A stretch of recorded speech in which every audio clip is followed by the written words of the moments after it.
Dios les bendiga, mis apreciados hermanos. Un gozo poder saludarles en la oportunidad de iniciar nuestro curso de Historia Eclesiástica 2. Yo soy el pastor Eudo Prado, pastor nazareno de origen venezolano, pero estoy sirviendo por la gracia de Dios como profesor desde hace algunos años en el Seminario Teológico Nazareno del Perú. Y también estoy dirigiendo acá en el Perú la educación teológica descentralizada, el programa de educación teológica descentralizada. También soy estudiante como ustedes, hermanos. También prosigo mis estudios, estoy en la última etapa de mi maestría en Ciencia de la Religión, el Seminario Nazareno de las Américas, Sendas, Costa Rica. Así que también me estoy quemando las pestañas como ustedes continuamente. Yo sé lo que a veces se sufre en el estudio, pero hermanos, es una bendición el poder prepararnos para servirle al Señor en una manera más eficaz. Así que les animo, hermanos, a su participación en este curso. Va a ser un tiempo muy lindo el que vamos a tener. También quiero invitarles a estar orando los unos por los otros, como siempre lo hacemos. Muy importante, hermanos, esa parte de espiritualidad, esa parte de la oración mutua para este tipo de actividades, ¿no?, que hacemos. También voy a estar comunicándoles, pasándoles mi número telefónico para que ustedes puedan comunicarse con mayor prontitud en momentos en que necesiten hacerlo de esa manera, comunicarme alguna eventualidad con alguna tarea o consultarme algún tema, algún punto importante que necesiten alguna orientación. Entonces lo que vamos a hacer en esta oportunidad es más o menos dar un vistazo a lo que vamos a estar estudiando a través de este curso. Historia Eclesiástica 2 es el curso o el estudio que abarca ese periodo de la historia cristiana que va desde el surgimiento de la Reforma protestante hasta mediados del siglo XX. Entonces es un periodo largo, un periodo de tiempo bastante extenso, ¿no? Bastante extenso. La Reforma fue en el siglo XVI. Entonces, hasta mediados del siglo XX, quiere decir que están involucrados varios siglos de la historia de la Iglesia, ¿no? ¿Y de dónde se viene para llegar a este periodo de la Reforma protestante? ¿De dónde viene la Iglesia? Como sabemos, viene de ese periodo llamado la Edad Media, periodo de aproximadamente 1000 años o un poco más,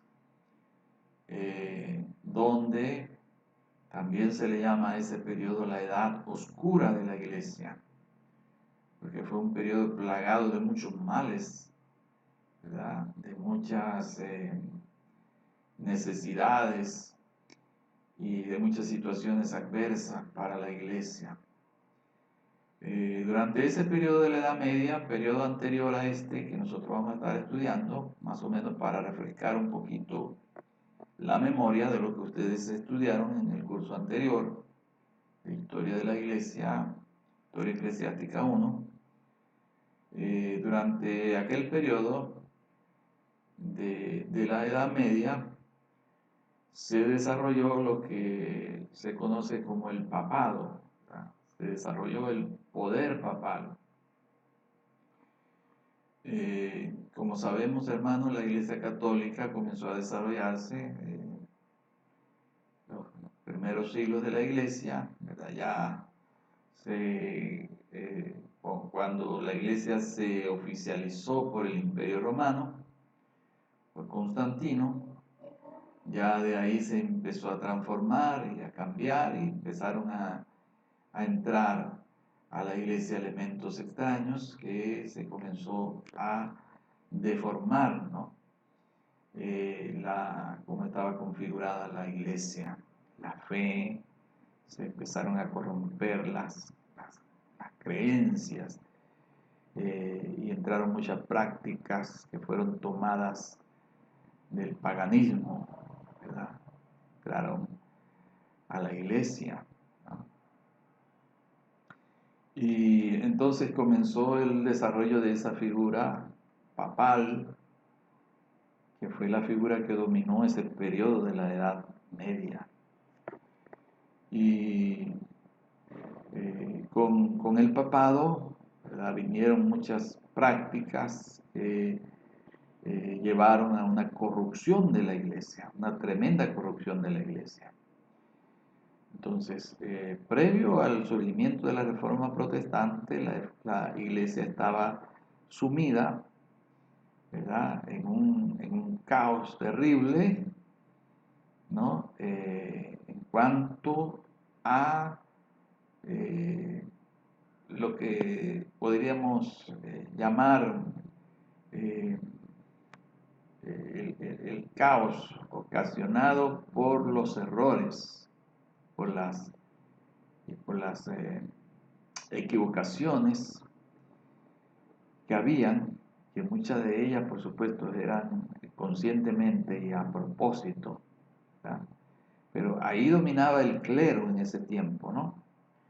Dominaba el clero completamente sobre la fe de las personas, manipulaban la fe de las personas.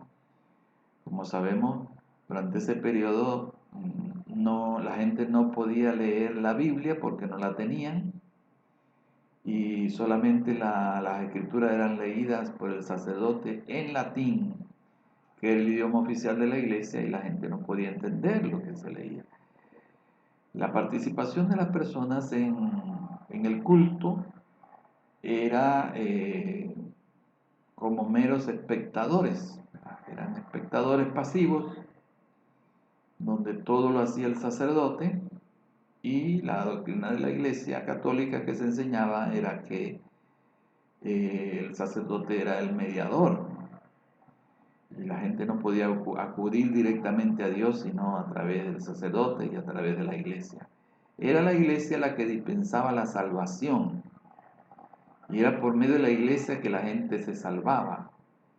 Y llegó a haber una práctica tan terrible como fue la venta de las indulgencias. Las indulgencias eran el perdón oficial que la iglesia daba a una persona sobre sus pecados, cuando la persona podía contribuir con una cierta cantidad de dinero que valía la indulgencia. La indulgencia era un papel firmado por el Papa, y con ese papel, con ese documento, la persona era librada de sus pecados por cierto periodo de tiempo. Y esto se manipulaba la fe de las personas, la fe mayormente de la gente sencilla, la gente del pueblo, los campesinos, la gente necesitada, eran manipulados en su fe, ¿verdad?, en cuanto a todas estas prácticas que tenía la iglesia. También dentro del mismo clero había prácticas corruptas, terribles, como también lo era en la compra de los puestos eclesiásticos, ¿verdad? Se compraban los cargos, los puestos eclesiásticos. Y bueno, había muchas cosas, hermanos, que llevaron a este estado tan terrible en que Lutero, movido por el Señor, ¿verdad?, movido por Dios, pudo reaccionar, porque Lutero, como sabemos, fue un monje católico. Originalmente él salió dentro del mismo catolicismo. En realidad él no quería eh, una división de la iglesia, sino quería una reforma de la iglesia. Pero ya vamos a tener la oportunidad de estudiar todo lo que es la vida de Lutero, todo lo que fueron sus ideas, sus postulados teológicos. Eso precisamente es lo que vamos a hacer en esta primera semana de estudio. Pero quiero darles primeramente un breve panorama de lo que vamos a estudiar a través de todo el curso, ¿no? Después de estudiar este primer tema de esta primera semana, que va a ser la Reforma Protestante, vamos a pasar a estudiar un segundo tema en la segunda semana, que va a ser el movimiento católico, ¿no? Lo que sucedió con la Iglesia Católica en ese tiempo en que irrumpió la Reforma Protestante. Vamos a estudiar dentro de ese tema general de la segunda semana, vamos a estudiar un tema como es el catolicismo popular. Vamos a reflexionar sobre el estado de la Iglesia Católica, la condición de la Iglesia Católica en nuestro continente latinoamericano, y cómo la mayoría de aquellos que se profesan ser católicos lo son solo nominalmente, es decir, solo de nombre, porque son desconocedores de la misma doctrina católica, de los mismos dogmas de la Iglesia, y no son practicantes en sí de la religión. Aunque la mayoría de las personas que se dicen católicas, en nuestro contexto, ellos se participan de ciertas fiestas populares, religiosas, de ciertas costumbres, ¿verdad? De ciertos ritos y cosas que se hacen a nivel de la religión popular, pero que en realidad no tienen una fe arraigada, no tienen un compromiso, ¿verdad?, en sí con su iglesia. Este va a ser el segundo tema de estudio de este curso. Luego vamos a estar pasando a estudiar también un movimiento importantísimo dentro de la historia de la iglesia, como es el pietismo, el movimiento pietista. Va a ser un tercer tema de estudio, ¿no? Ese movimiento pietista fue un movimiento también reformador que surgió dentro de la iglesia luterana. La iglesia luterana es una de las ramas o de las confesiones que viene a partir de la reforma protestante, ¿verdad? Y ahí entonces surge este movimiento pietista, un movimiento de santidad, un movimiento importantísimo para el desarrollo de la doctrina de santidad. Su fundador de este movimiento fue Jacobo Spinner, y también hubo un personaje muy importante que llevó adelante el movimiento posteriormente, como fue el conde Zinzendorf, ¿no? Son personajes muy importantes de la historia de la iglesia. Nosotros vamos a estar estudiando ese movimiento pietista. El movimiento pietista es un movimiento del cual también fue un movimiento influyente en las ideas de Juan Wesley, en la vida de Juan Wesley posteriormente. Luego vamos a estar estudiando, hermanos, el avivamiento wesleyano, el gran avivamiento wesleyano. Vamos a estar estudiando esa figura tan importante como Juan Wesley, Carlos Wesley, Jorge Whitefield, todo lo que significó el avivamiento wesleyano para la iglesia, para el desarrollo de la iglesia y para la misma sociedad, porque el avivamiento wesleyano se dice que salvó a Inglaterra del desastre, salvó la sociedad inglesa. Ya eso lo hemos estudiado también en otros cursos. Entonces ese va a ser otro tema de estudio. También vamos a estudiar, hermanos, los grandes avivamientos que ha habido, ¿no?, en este periodo del desarrollo de la iglesia. Los grandes avivamientos. El movimiento misionero también. El movimiento misionero moderno, lo vamos a estar estudiando, ¿verdad? Cómo la iglesia llevó adelante las misiones en el mundo. Y por último, un último tema de estudio que tenemos, la última semana va a ser el estudio de la historia de las denominaciones. ¿Cuál es la importancia de las denominaciones dentro de la historia de la iglesia? ¿Cuál es el aporte que ellas han hecho, que ellas hacen, ¿no? Eso será también un tema de mucha importancia. Entonces, esta primera semana, hermanos, vamos a estar estudiando ese movimiento de la Reforma Protestante.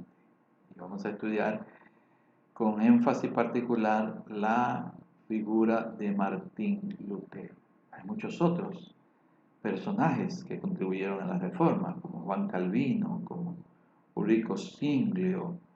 Y allí en el estudio de esta semana vamos a estar estudiando otros personajes que tienen que ver con nuestro tema, como Jacobo Arminio, Menos Simons. Vamos a estudiar el tema de los anabaptistas, quiénes fueron los anabaptistas. Entonces, hay muchos personajes que vamos a estar estudiando esta semana, ¿cierto? Hay una tarea que es un cuadro comparativo, no comparativo, es un cuadro sinóptico, perdón, hay diferencia allí. Es un cuadro sinóptico. Solamente hacer un cuadro con varios parámetros que le estoy dando sobre estos personajes, ¿no? Entonces ese cuadro eh, va, se va a plasmar en ese cuadro, ¿verdad? Muchos aspectos de la vida y de la acción de estos personajes. Ahí en su sílabo y en la plataforma les explica esta tarea. Es una tarea sencilla que van a hacer para esta primera semana. Bien, entonces el estudio será a profundidad sobre Martín Lutero. Como sabemos, Martín Lutero fue un monje de la Iglesia Católica que reaccionó contra la corrupción de la Iglesia, ¿verdad? Y fue aquel hombre que se conoce en la historia por haberse opuesto a esa corrupción radicalmente, ¿verdad? Aquel que clavó aquellas 95 tesis en la Catedral de Wittenberg. Y eso marca, en 1517 marca la irrupción de la Reforma, que luego llegó a conocerse como la Reforma Protestante, por un evento donde protestaron ciertos príncipes, protestaron sobre algunas acciones políticas que afectaban también la parte religiosa. Llegó a ser el movimiento conocido como protestante. Entonces, Martín Lutero es una figura que nos va a enseñar muchísimo, hermanos. Muchísimo sobre la importancia que tienen las escrituras en la experiencia cristiana, porque la Reforma Protestante fue una vuelta a las escrituras, una vuelta a la palabra de Dios. Y Martín Lutero, en un periodo de su vida, tradujo por primera vez la Biblia al alemán. Por fin pudo llegar la Biblia al pueblo. Y por fin la gente común pudo leer la Biblia, pudo leer las Sagradas Escrituras directamente. Y como sabemos, hermanos, la doctrina fundamental que Martín Lutero redescubrió en la Biblia a partir del libro de Romanos fue la doctrina de la justificación por fe. Que la persona se salva por fe, por gracia, por la gracia de Dios. La salvación es un regalo de Dios y no algo que lo da la iglesia, como hacía entender la Iglesia Católica, que las personas podían ser salvas solamente a través de la mediación de la iglesia. También el movimiento reformador enseñó lo que hoy conocemos como el sacerdocio de todos los creyentes, ¿verdad? Que todos los creyentes somos llamados a un servicio, a un ministerio, y que todos podemos acercarnos directamente a Dios. El único mediador entre el hombre y Dios es Jesucristo, de acuerdo a la palabra de Dios, y esas fueron verdades importantes que la Reforma Protestante redescubrió y introdujo, ¿no?, al conocimiento y a la fe y a las prácticas de la Iglesia. La vida de Martín Lutero, pues también fue una vida muy llena de luchas, ¿verdad?, de persecuciones, como sabemos. Todos aquellos que han procurado hacer algo importante para la obra de Dios o algo a favor de la obra de Dios, que lo han procurado hacer de manera sincera, como Martín Lutero, han sido perseguidos, ¿no? Él fue muy perseguido, sufrió mucho, hermanos, pero Dios le dio una valentía muy grande para seguir adelante con el llamado que Dios le hizo. Tenemos muchas cosas que aprender durante este curso, mis amados hermanos. Así que yo les animo, vamos a tener un tiempo muy lindo, muy lindo. Dios les bendiga, hermanos. Entonces estoy a sus completas órdenes a partir de este momento para ayudarles y apoyarles en su aprendizaje. Dios les bendiga.